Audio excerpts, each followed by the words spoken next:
average cost of capital is going to be used to determine our discount rate.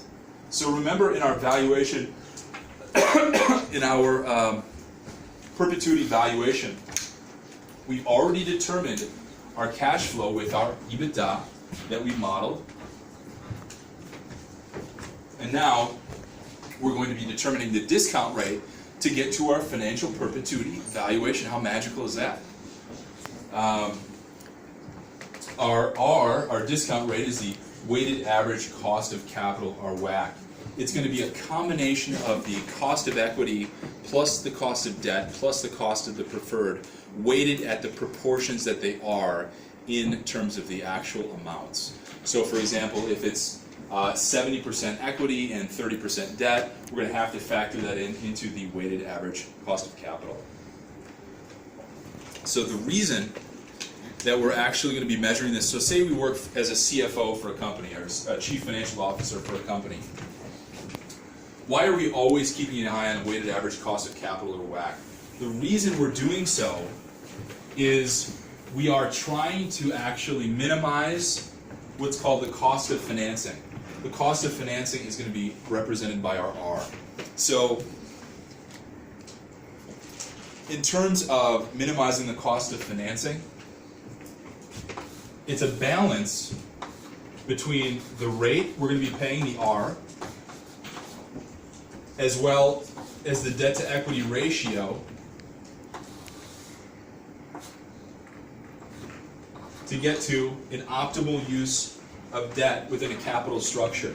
So a capital structure relates to how much debt and how much equity we have on our balance sheet in terms of financing our company. So in terms of our sources of capital, we are trying to minimize the cost, we are trying to minimize how much equity we use, maximize our debt, and at doing so, we minimize our discount rate. So this is what this point is representing, the optimal use of debt within our company. So I just want you to think in terms of these keywords and write this stuff down when you get a chance.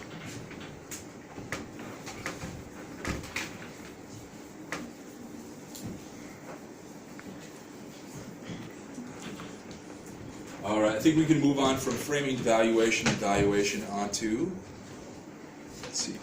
Let's write down the different financial statements that we have within a company to make sure we have all this stuff down. So at a high level, we are definitely going to want to make sure that we have our financial statements and a knowledge of them, at least what they are. So who here can name the 3 different financial statements that any given company has?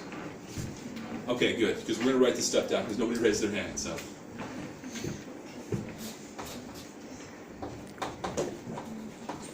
We have to use financial statements in order to get to our CF, our cash flow. So in order to determine our EBITDA, we're going to have to use our financial statements in order to get there. So this is why we talk about financial statements in terms of a company. It's going to be the balance sheet, the income statement, and the statement of cash flow. So let's write this down, everybody. If you are a private equity professional, if you are an entrepreneur, if you are an investment banking professional like myself, you are going to need to be very well acquainted with the balance sheet, the income statement, the statement of cash flows, how these connect together, and how they are integrated. So in building a financial statement model, we are actually going to be taking the information gleaned from the financial statements in order to input them into a financial statement model in order to get to a valuation for a company.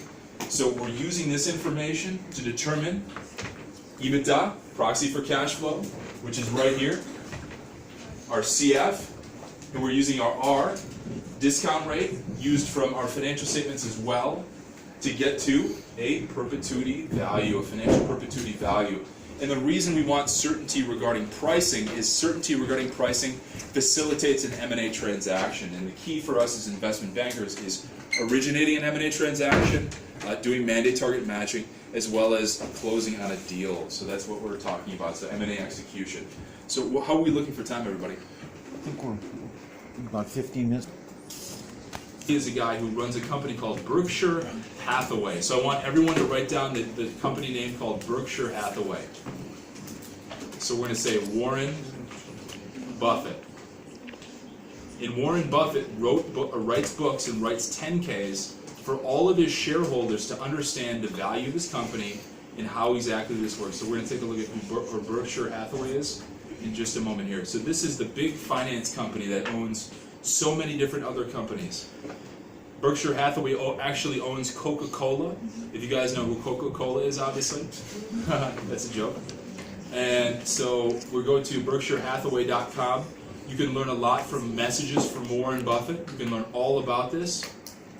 He writes different messages with annual and interim reports, special letters from Warren, Charlie, Reed regarding the past, present, and future. This is stuff that you're definitely going to want to take a look at. Warren's letter. He writes all about valuation and all about the nature of the value of his company. This is all stuff that they teach you in business school. This is the primary guy who you learn about in business school is Warren Buffett in this company called Berkshire Hathaway. So regarding SEC filings, we're going to click on these really quick here. And we're going to take a look at an example of a 10K, which is an annual report, and an example of a 10Q, which is a quarterly report. So, let's see here. Alright. I think this is the right one here. Berkshire Hathaway. So he files under different names for companies because he has so many of them. But I think it's Berkshire Hathaway Life Insurance Corporation. 13F, that's different than what we're looking for. Yeah, filing 13F. Maybe they amended it. But let's just open one up. Let's see if we can find one that's Yeah, just give them an example. Yeah, let's see.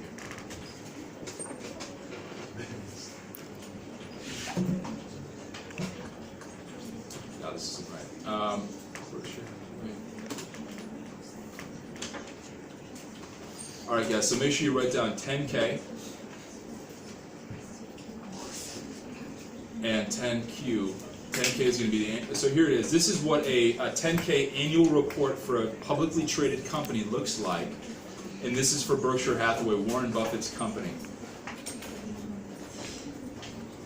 So it's going to start with different portions of it, part 1, part 2, part 3, and part 4.